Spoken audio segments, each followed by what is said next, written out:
All right. Welcome to Process 34, the podcast. Today's show, we have a very special guest, Mr. Dave Piazza. Did I say it right? Dave Piazza? That sounds good. Yeah, Okay. absolutely. I always wonder. I was like, is it a hard Z or a soft Z? Piazza is the proper way to say Okay. it, the Italian way, yeah. I like it. So, brief background with Dave. Dave is the brother of a very good friend of mine that I met working, God, what is it? 6, 7, almost 8 years ago, maybe? I don't Feels even like know. another It's lifetime sometimes. it's been a long time, hasn't it?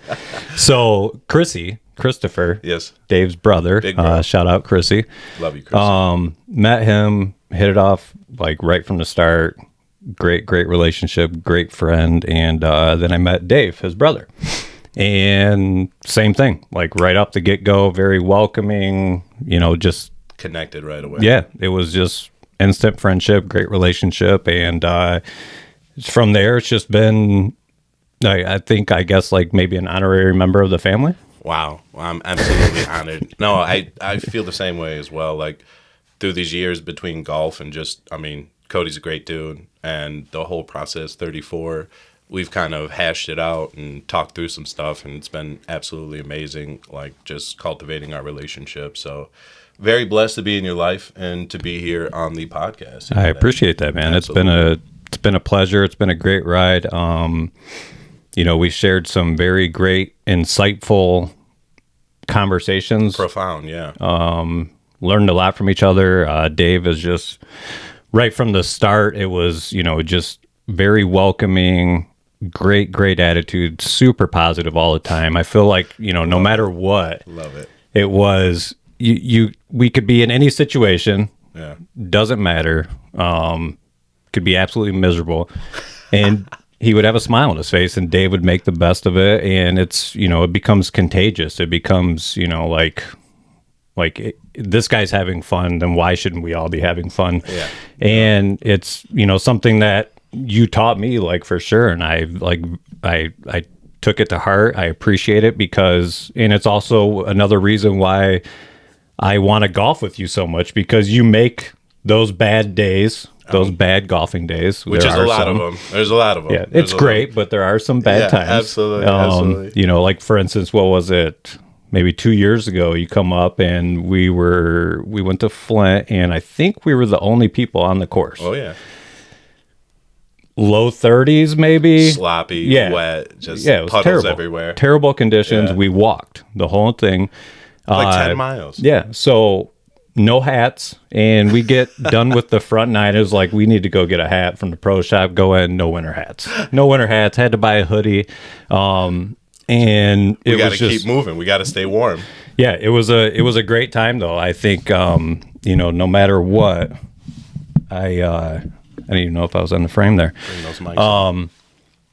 It was just it was a blast, and I not to say I wouldn't have had that much fun with anyone else, but I think I think it would have been a little bit more challenging. Yeah. You always focus on the positive, and it's I appreciate that, and it's one of the main reasons I wanted to have you on the show as a guest, is just to spotlight that. Oh, I appreciate that. Like, I think just golf in general is a great example. I think we both relate to that in how you overcome struggle and adversity, right? Because in golf, you're going to mess up more times than not. Absolutely. And it's about like repetition, and it's a mental game in a lot of it. Like, you can have great form, but if your mind's somewhere else, or you're in the dumps, you're going to continue to go down. So that's kind of comes back to the whole theme of Process 34 and what, positive mentality and staying on that up. As long as you can. We all have those battles, right? We all have things that plague us, we worry about, we stress about, family, everything like that. So I just really enjoy our time together, and positivity is at my core. Like, recently going through some challenges, but you got to come back to what you're grateful for, what you do have in your life. Like, good friends that are there to support you, and just stay optimistic for what's to come. I mean, it's a tough time out there in the world. Absolutely. And I appreciate all that. And I think that's, just like I said, it's one of the main reasons I wanted you on here is just to spread that positivity because it is often hard to find in times like this, like you said, sure. and just the world that we live in general. It is so hard to find that light, and you're one of the providers. So thank you for that. And I just want to first off, just where would you say that positivity like originated from? Like, have you always been that kind of person? It's Or a good question. I would say that I definitely always have been. Let me get a little drink of water real Go quick. for it. I got the banana mouth going on here. Yeah, absolutely. It happens. I'm guilty of it on just about every show. I think I take a drink break or two. It's definitely one of the things I've learned about recording is You got to keep that gotta- whistle. you gotta wet that Yes, whistle. Absolutely. I could sense it, and I get these headphones on, so I'm just hearing every. yeah, absolutely. It's But intense. there's a great story that even goes back to like my childhood, and something that I always remember and my mom always brings up is like I said something to her when I was maybe 4 or 5, just a young rascal, just always trying to make everyone laugh, always trying to bring light. It was just something that I got enjoyment from watching people get enjoyment, and bringing that part of me, you know what I mean, seeing people receive it and smile. I just love making people smile. That's why comedy is also a big part of just what I draw, through my personality. But I said to her, I was like, I was born on this earth to make you laugh. And she really carries that one around. That's one of her favorite memories. And I think that just kind of goes with how my foundation that I built through having older brothers and just, I don't know, good upbringing, good parents that, raised me right and taught me to enjoy what we have. We weren't a rich family. We come where, whatever lower middle class used to be, we Right. grew up that way, but parents gave us everything they could. And, I was always grateful to have brothers and people around me that, I could share my life with and memories and such. Right. So, yeah. Yeah. Well, yeah, it's that's a great story. I've always find it sometimes, well, I guess not always, oftentimes I find it challenging to make light of situations. I often let things just really get under my skin and let it bother me and let it fester. And so that's a great mentality. And I think that's kind of what you're, almost like your mantra, like what you live by is, like just make the best of what you have, what you don't have, whatever it may be, just make the best of it. Try to enjoy and live life. And not to say there aren't just, endless challenges and obstacles that come along the way, especially as you, become an adult and all the things you have to put up with, in society and just, the way things work. So, there's adjustments, but I do really, really, really try hard to keep that part of me healthy and alive. You know what I mean? So, I've seen a lot of people. I think everybody has the capacity for it. It's in everybody, but it gets overshadowed or suffocated, and people don't give it, they don't water it, they don't nurture it. Yeah. And absolutely. then it fades away, or you turn into a very cynical mindset, which is something I battle with, but it's that positivity. It's like what I think life is about, and treat others how you want to be treated, right? Yeah. That's the golden rule. That's how I conduct myself. Yeah, and it's like misery loves company. There's another one. It's when we it's often it's more comfortable.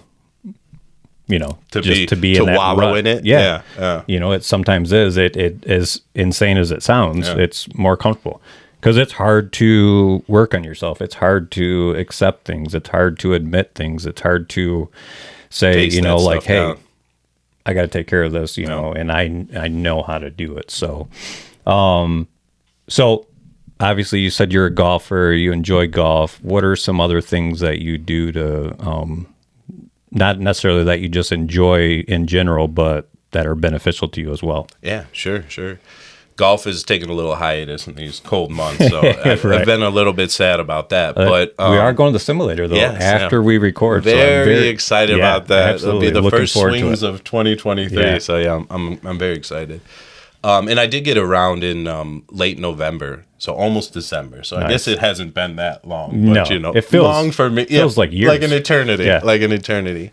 Every time I see my clubs, a little, I shed just a little tear. Just yeah. a single tear down my eye, and then I close the door and I put it back. I keep it there, Yeah. But for me, one of my main like releases, therapeutic connections is a horticulture for sure. Like working with plants of all different varieties. Just the process of putting your hands in the dirt and touching earth and cultivating something that asks for minimal water and a good, atmosphere to grow.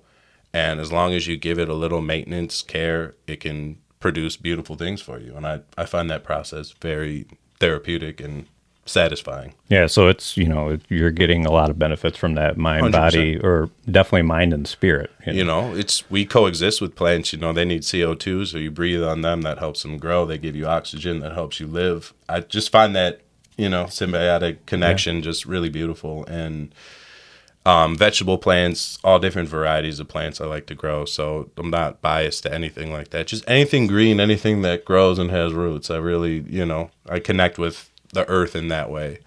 But besides that, big music fan, whether it's just, listening, all different varieties, play the guitar. I love to sing. I'm a big singer, in the shower, wherever I'm at, in the car, that's a big therapeutic release for me. So nice. Anything artistic, a little bit of a painter. Also wrote a book. So I am a published author, so the book is kind of based on a lot of my connections with the environment and underlying themes. Actually have a copy of that here. No way. Coach's Hue. Coach's Hue? I mean, if get you're that right up close and personal. I love it. If you're into mystery thrillers and roller coaster ride, it's an entertaining book. That's still on Amazon? Journeys. Amazon, digital book. There's also an audiobook. If you like my voice, if this is sounding good to you, I can read the book right to you. So it's all available via Amazon, via Lord Bezos. And that's just the whole process of just writing that was something that gave me like exhilaration and satisfaction on a different level that I didn't know existed in me. So I do want to get back to that. I do really enjoy writing, and tough to kind of, get it out there, but, it's about what satisfaction it brings to you, and I really love that part of it. So absolutely. And so obviously just creative all around. So thank you. You feed your mind, body, and spirit pretty much through creativity. And that's a beautiful thing. Yeah. It's a great outlet. It's, my wife is very creative. She's an artist. She's a crafter, and it's one of the methods that, if whenever she practices it, she just immediately feels better. Yeah. She's in her own world, and it's healing, it's nurturing. And where did you, to go back on the plants, where did you find this love? Like, where did that come from of being a horticulturist? Yeah, I'd say I'd have to give my mom most of the credit for that, facilitating a connection. I was her like helper gardener. A lot of it was because nobody else in the family had any interest in getting dirty in the garden, and she kind of just taught me how to plant plants and break up the roots a little bit and just some of the techniques. And I don't know, I connected with it pretty early on in my life. And then to grow a vegetable plant, have cucumber, and then see the produce come in. Yeah. It's really awesome. Yeah. You're like, full circle. I don't have to go buy groceries. Yeah. I can eat this, and it always tastes better. You grow it in your backyard. So it's like, old school, that's how history was, our ancestors had to grow their own food, so it is a skill. It's also just a therapeutic, connection with the earth and spiritually. But my mom instilled that pretty early in me. Yeah. And it was obviously a way for you to connect and bond with your mom too, as well. Exactly. Sure, exactly. So. We have a good connection there. She's still got a green thumb, has a green therapy business out in California. She does horticultural like maintenance and plant care for people who want that, but they have no idea how to like even start or what to do with their plants. So she kind of comes in and takes the reins and plants them. A lot of them don't water properly. A lot of plants die because it's on them to keep up on the maintenance and the responsibility. Right. And you just realize a lot of people just don't have that connection with plants. And I get it. Well, I mean, exactly. And nothing. I love plants. I think they're great. It's never been a strong suit for but me, you never or an interest. and then wasn't something that was like in your life, Yeah. though, like when you grew up, and it's like I could see you getting into it now later in life for sure, Yeah. and appreciating the connection because of your open-mindedness and coming to this, Definitely willing to give it a try. Definitely willing to give it a try. The girls, my wife and daughters, they often plant in the vegetable garden, and we have like a little fairy garden out back, and they would plant things in there, and it's beautiful. And when it does produce, it is a very cool, like rewarding feeling. Like, holy shit, we're getting ready to eat food that we made. How cool is that? Exactly. So yeah, I definitely get that. What do you like? So when it comes, like when you're planting things, when you're maintaining your plants, when you're doing everything there is to do with the plants from start to finish, like where are you at mentally, spiritually? Like, or do you kind of just zone in, and are you at like kind of like a calm state of mind, peaceful? Like, is that like kind of like your getaway, so to speak? It is. And then that's kind of like, I think part of the routine and connection I have is always keeping plants growing. I have house plants galore, my small house, just wherever I can put them, on a windowsill, whatever. Love to be around, anything green. So it's like, it keeps me coming back to that therapeutic process to be able to have that therapeutic release if I'm having hard times. I never really feel like I'm angry or agitated when I'm doing any sort of gardening or anything. Sometimes I'm tired and I don't feel like doing some of the projects, and I'm like, oh, I can put this off, and I can be a bit of a procrastinator like anyone else, but when I finally get around to it, it just makes me realize, like, it's your responsibility to take care of these plants. They depend on you, but I also depend on them in my ways. So, I got to give them the love they deserve. And it's very minimal to a lot of degrees. So it just kind of helps me humble myself, kind of just get a lot of those good feels of, the whole process. So from start to finish, like watching them grow from a small state, or making clones of plants, or however it goes, getting them to root, the whole cycle of life, being the facilitator in that it's a beautiful thing. Yeah, that's nice. And it's, it's awesome. It's often like what you can get out of it is, if you neglect that plant, it's just like neglecting yourself. If you're not feeding that plant what that plant needs to live, it's just absolutely correlated to, exactly. Like how you treat yourself. I mean, if you're just always in a negative mindset, you're always down, like, what are you going to expect? You're gonna, it's hard to gravitate to positive things, or eating garbage, or, trash food. Yeah, exactly. Like what you put in. So yeah, that's great. And it definitely, like you said, it correlates. So I can 100% see how you benefit from that so much. Musically speaking, what do you get from playing music, writing music, singing music? What does that bring you? Connection with rhythm, and just like the beauty and simplicity of music is, I think, something that, like, it taps into my soul. Like, now there's certain types of music that I'm not too privy to, but I do like a wide variety. I appreciate all the versatility. It propelled me to be always interested in playing music. So I did pick up guitar and taught myself how to play, very simple, no chords to songs, but I like singing, and I love the rhythm aspect of it. And there's something very soothing and, like, positive, honestly, to just the mindset. I always feel better when I'm listening to music, when I'm playing music, anything to do with music, or just any of the arts. I don't know. It's taps into that creative, imaginative part that a lot of adults lose when they get older. And that's one of my ways to keep it alive and keep feeling it. And so, like, when you say you tap into that, like, is it a way for you to kind of also sort through your emotions and your feelings, and even like release them and I'd say soothe them?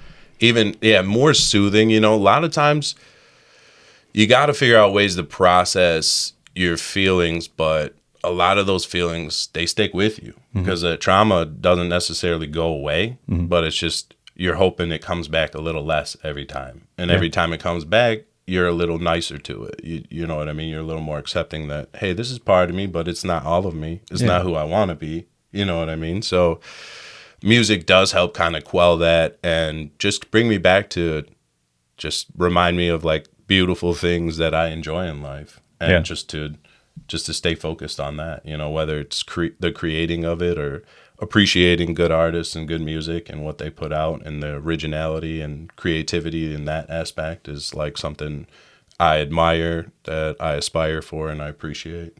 What is your go-to, I guess, genre to play, or does it vary by feeling and emotion? That was a good follow-up, because I was like, it does definitely vary on emotion. You know, if I go to the gym, I've been kind of getting into the gym with a buddy, which has been great. That's a great way to also take care of yourself and feel like a therapeutic release. And, you know, in the gym, it's, for some reason, I gravitate to the rap music. It's something about the hard beats, or like the, you know, and it's not even, because a lot of it sounds like, you know, it sounds like the same thing, but there's some sort of connection with pumping iron and moving around and having like a solid rhythm that kind of goes with it. I think that's what it is too, the rhythm. Yeah. You know, and then, you know, I do like my punk rock music. I like stuff like that. So sometimes I want to rage. I want to put on 9 Inch Nails, and I want to, you know what I mean? Absolutely.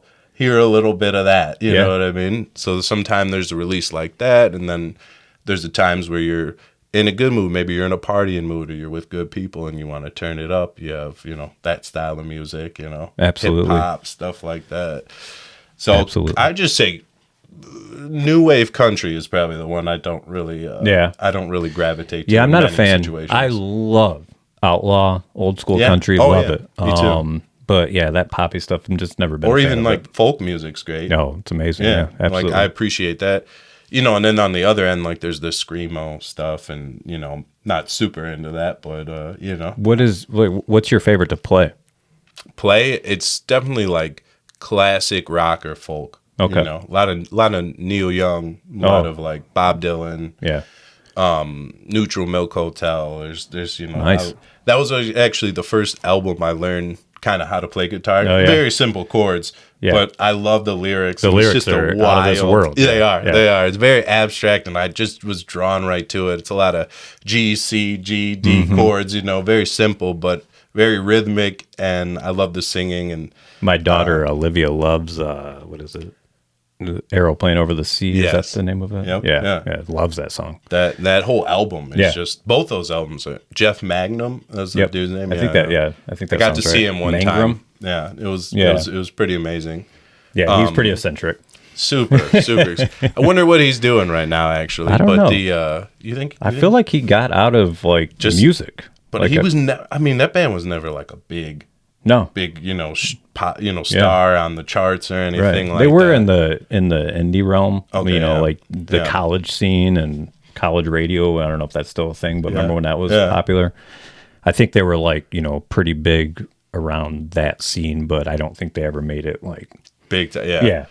But very original lyrics and just sound that they would produce there. So I was big fan of that type of stuff. I love indie music too, you know, kind of, you know, pushing the borders, combining different sounds and trying different it's ways. Probably one of my favorite genres, you know. Absolutely. That TV on the radio, stuff like that. Yeah.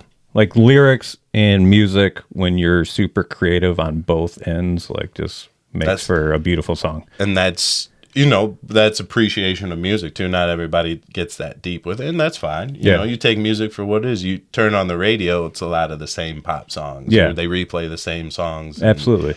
To me, it all kind of sounds the same after a while, but, you know, if that's your bag or that's made your in release, a studio. That's made for the studio, made in a studio, made by the studio. Made for the masses, made for the studio, but but I'm not going to knock anybody's, you know, what helps them with their release. It's still music. Oh, 100%. It's still, you know what I mean? You like what you like. It's nothing against any of that. It's just my preference. I think we have the same preference in music. Definitely. You know, I just tap into the more like, wow, you know, I can feel what that person is conveying here. Yeah. Through, you know, visually and, you know, their through story. my ears. Yeah, exactly. You know, it's just, Yeah, it's like I look for that and I gravitate towards that, I think, a lot more. And I think that's, even though, a lot of the rap is kind of trash these days, but the old school stuff, like the stories they would tell. I'll give any rap a chance. Yeah, I'm always going to be a hip hop fan. There's a lot of like heart. There's the struggle comes through in the good rap, and it's kind of sad that just people had to go through that, but it's also their inspiration that they used in a positive way. And it's like any other genre too, whereas you have your originators, you have your like people that are just masters at their craft, and then you have your copycats. You have your your cookie cutters, like, well, it was successful for that guy, so now I'm going to do it. So I think that goes, especially in today's day and age where everything is, pretty much electronic, so it lost a lot of the originality. For sure. They're taking the snippets, from this person. Yeah. But I like the creativity behind it though too. Yeah. But there's still that aspect, you know what I mean? And like sometimes it's catchy and you're like, but it's like, all right, I can listen to it, but it's not like something that inspires me necessarily, or you know what I mean? But it's catchy to do whatever, have on in the background or maybe work out to. Absolutely. Do you listen to music while you tend to your plants? Most of the time, yeah. Definitely. It varies. No, it varies. I was going to say, it's like, that kind of coincides with the mood, and then the therapy of like getting my hands in the dirt and messing with the plants or maintaining them or whatever the process calls for there, kind of helps me like bring back to that positive light. But the music is, I'm working the senses, you know what I mean, in all different realms there. Do you ever play music for the plants? I have done that. Yeah. Like to inspire them, like, maybe they're just they're not growing at all. Come on, they need a little bit of soothing. They're stressed out. We haven't seen sunshine in days. All this artificial light. They're not getting enough through these gray days, and I gotta cheer them up a little bit. Put a little Bob Marley on or something. A little sunshine in the room. I love it. Yeah, there's all those scientific studies of people playing like classical music. Yeah, that's what I've heard. The vibrations from the music or however they respond to it, and then like playing a different heavier type of music and they respond negatively to it. So it's kind of interesting to like see those studies. A lot like us. Yeah. A lot like us, it's absolutely. It's wild. It's really cool to see though. It's really it's definitely an interesting topic for sure. Like being able to see how the plants react from what you've done is, like gotta be very touching to your soul, to your heart. Like, I did that. My love and care was, brought another living thing a full life, and now, it's providing for me. So yeah, it's a beautiful thing. It is. And and there's the other end where sometimes you run into problems, that can devastate a harvest or plants and stuff. And but that's the yin and yang of life. I mean, that's what we all go through. So it does teach you so many lessons. Like you can put work in, get your hands dirty, put months of work in, and some sort of pest comes or a fungus comes or something wipes it out. And it's hard. I've been brought to tears, losing some plants or, losing a vegetable garden or, getting devastated by something out of your control though. I mean, that's like you're messing with nature, and sometimes that comes along, and and then you choose from there what you want to do, whether it's give up on gardening or horticulture and leave that behind because I failed this one time, or you try again. And I try again, and I appreciate that process and the understanding that coincides with my life, the ups and downs. Yeah, that's what I was going to say. It seems like it kind of prepares you too, because not that it's comparing it, but it's the exact same mindset for life as another obstacle. Am I going to fold or just accept it for what it is and keep going and keep utilizing the tools that I've developed over the years throughout my experiences? So it's constant lessons, and like that's what I take from it. Every horticulture, everybody's different, you know what I mean? But people that really get into it, it's got to be that connection. I think everybody would understand that connection, that really appreciates like plants in that regard, Absolutely. or have done it for years and years. the ups and downs and peaks and valleys, bro. Yeah. Peaks and valleys. There you go. I love it. What about writing? Like, what do you like when you write? Are you writing? Are you more of a like not journalist, but somebody who journals a lot, or are you writing stories? Are you strictly like when you write, it's to write something to produce, or like what? That's a really good question. So I do, have a couple journals I've filled up over the years. So I do some of that. Not as frequently as I could. I do think that's a great release for anybody. Absolutely. Because we all get stuck in our heads when we have problems or issues or things we worry about and over in our heads, and it can just consume you. Yeah. And writing it down, whether it's temporary or just relieves in some manner, just helps break that cycle. You know what I mean? So there's that aspect that I do and I come back to when I'm really having stressful times or there's too much on my mind, making a pros and cons list, writing it out and seeing it. Sometimes puts it in perspective too, like, oh, that's really not that big of a deal. Why am I dreading that? Or that's out of my control. You know what I mean? Let that stuff go, So I do use it for that. Should use it more for that. But in terms of creative writing, this book came out of me like it had been a culmination of like what has happened in my life, what influences me, my likes in cinema. Thank you. Coach's Hue, available via Lord Bezos on Amazon. And that one just poured out of me. I was kind of like in between some jobs and I had the time, and I wrote so many research papers and college papers that I just hated doing, but I liked writing. Yeah.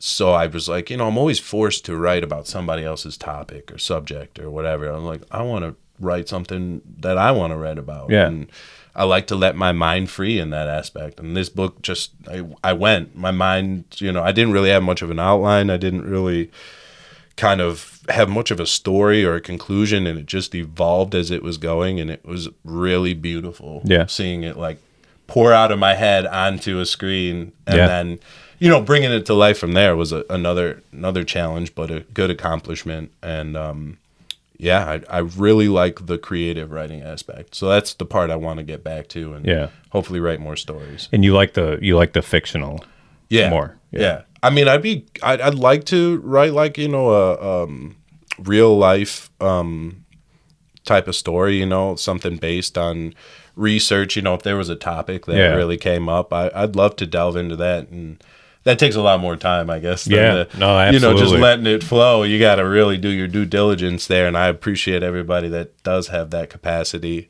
I think I'm more on the creative side, but the process of writing is a great way to just sort of process your stuff and see your imagination come to fruition and really like, cultivate and nurture that. Yeah. No, absolutely. I agree. I love writing. It's a great way for me to finally get that thought out and see it. Yeah. And oftentimes it's like, oh, it wasn't as big of a deal as I thought it was, or it's like, whatever the topic I'm writing about. But I do like a lot of like, journaling and stuff like that. And it's, that's what Process 34 is all about. Absolutely. Right? Yeah. And so when I do write these things down, it's, it teaches me when I'm able, like, to look back on it, like, I think I'm having a bad day today. Look at where I was, 2 months ago. Well, like, look what I was worried about that same, or on, this day, 2 weeks ago, whatever it may be. And it's like, oftentimes if it's something that repeats itself, I can see myself growing over time, so that's really cool to see, like, because it's like here's evidence of this is how you dealt with this same exact thing 3-4 months ago. Well, now you're able to, it still bothers you, but you're able to handle it a little bit better. And that's, that's what this is all about. It's just growing. And it takes time. Do journaling like before you started like doing Process 34 journaling? Yeah, absolutely. And I've done it throughout the years off and on, never have been consistent about it until this past year. And that was one of the commitments I made to myself was, I'm going to do this no matter what. Right. I'm not perfect at it. I'm not no way, shape, or form a perfect human being. I have, like I struggle almost on a daily basis with things, but it's like I'm doing something about it. I'm actually trying and making this commitment of like writing every day, journaling every day, and then sharing it with someone has helped me in so many ways. It's not even funny. I've always loved the idea. Like you've been, building this process, building it up, and just like the whole message, and the world needs it now more than ever. Like we were talking about, there's a lot of negativity. There's a lot of things wrong going out there, and sometimes positivity can just alleviate so much of it. Like Thank you. menial, small things that we just get stuck up on that are out of our control, or just honestly don't matter in the long run. They're all relative, but So I'm just curious, like when you do have those really bad days, does reflecting on what you found out positive spiritually, or like the things you did that day and wrote in your Process 34 journal help into the next day? Do you reflect back? Like, and honestly, it's given me more than anything. It's given me like a routine. Like I always, every morning, I start my day with, I literally do my Process 34. Yeah. I reflect back on the previous day and write down what I did for my mind, body, spirit, and what I overcame. And it's like I noticed over time, I do a lot of the same practices over and over and over. But to me, that's what this was all about from the start, because I had no routine, and I knew things that helped me. Mm-hmm. I knew what I should be doing, this, that, and the other, but I would only practice them when it was like, all right, it's now or never, you know what I mean? Like it's getting to that point where it's like, hey buddy, something's got to change. Now it's just like, I feel like I'm finally building a foundation to where like when things do happen, I have a toolkit at my disposal. Love it. And as you get older, you realize like that those long stretches, or where you're not consistently doing something, fades really quick. Yeah. You know what I mean? It's out of your routine. You got enough to worry about. You got a job, you got family, you got all these things. That Absolutely. And if you don't incorporate it or try to make it part of the routine, it's hard to, ever get better at it, or ever see progress from it, or ever, start to move into that positive light. Absolutely. And it's not like it's for me, it's something that, like if I veer away from it, it's, it's not like it's the end of the world. Yeah. It's just, like things become more challenging. My mind is just a fog. Sure. Spiritually, I have, it's not there, and physically I'm falling apart because, everything hurts and this and that, but it's like, I'm eating junk food. I'm not moving. I sit at a desk all day, every day. Right. And so it's important for me to get up and move around and stretch and even just go for a walk. It's vital, and there was times where I didn't do any of that stuff, and like, why do I feel this way? But the nothing changes. Why is everything so dark? And it's like, well, what are you doing here?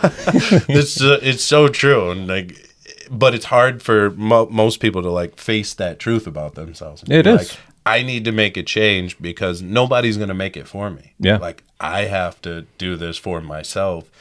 And that comes back to like self-care. I think it's the hardest thing in the world. It's very difficult. I'm not trying to make this sound like this is easy, or I have it perfected. I slip up all the time. All the time. You know what I mean? Like, but I've also come to that realization of how important it is, though.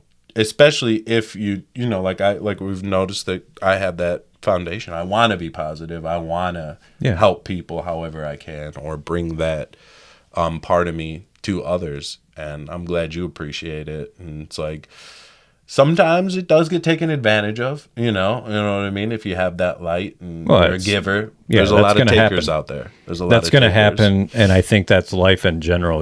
It's like it's with everything. Yeah. It's.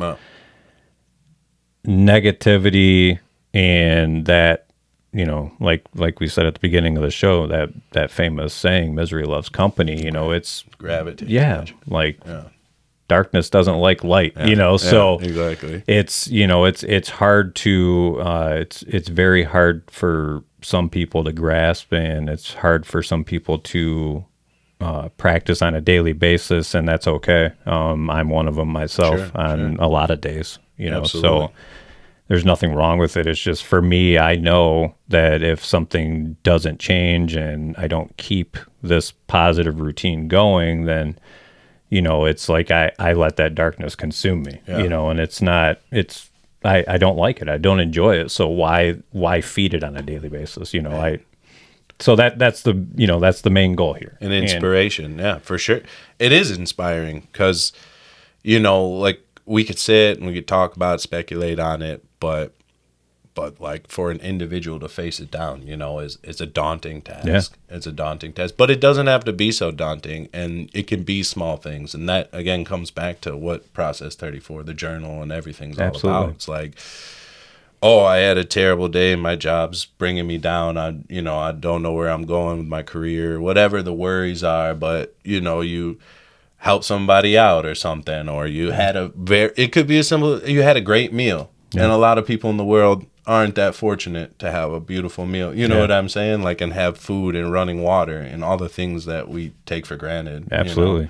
It can be as simple as that, and to come back to that. And these are the things I remind myself through tough times. Yeah. And some of the Absolutely. lulls. I think practicing love, compassion, and gratitude, all those just on a daily basis, regardless of what you materialistically have in your life, you're a rich person. If you can that's what that. wealth's really about. Absolutely. You know what I mean? Absolutely. Americans might tell you otherwise, but that's what I believe wealth is about. Exactly. I couldn't agree more. So we got to go hit some balls here, buddy. We're running out of time Already, Yeah, it's getting close to our little virtual tea time. No way. Yep. So, oh my gosh. Just want to say thank you so much for being a guest on our show today.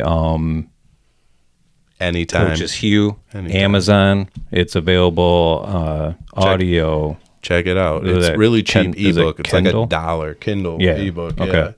I just kept it cheap. I'm not making money. I just got a story, and I think people will enjoy it. It's just hard to get into that reading crowd, people that actually enjoy reading for leisurely purposes. Absolutely. But I get it. You know? Check it out, though. It's a good read, and just a great individual. I hope, if anything, it inspired somebody to just spread some positivity today, smile, make the best out of that moment, live in the moment, and just no matter what, just keep on grinding, keep on fighting. Absolutely. I'm honored to be here. Thanks again for having me, Cody, and looking forward to the next one. I appreciate it, man. We're definitely going to be back. There's no doubt about it. Yeah. No doubt about it. If you have not subscribed yet, please subscribe to my YouTube channel. Follow me on Instagram, process_34, Facebook, process34. The audio version will be available on Apple and Spotify. You can check it out. Thank you so much for being a guest on the show. What a pleasure. Let's go hit some balls, buddy. All right. So it's good. Thank you.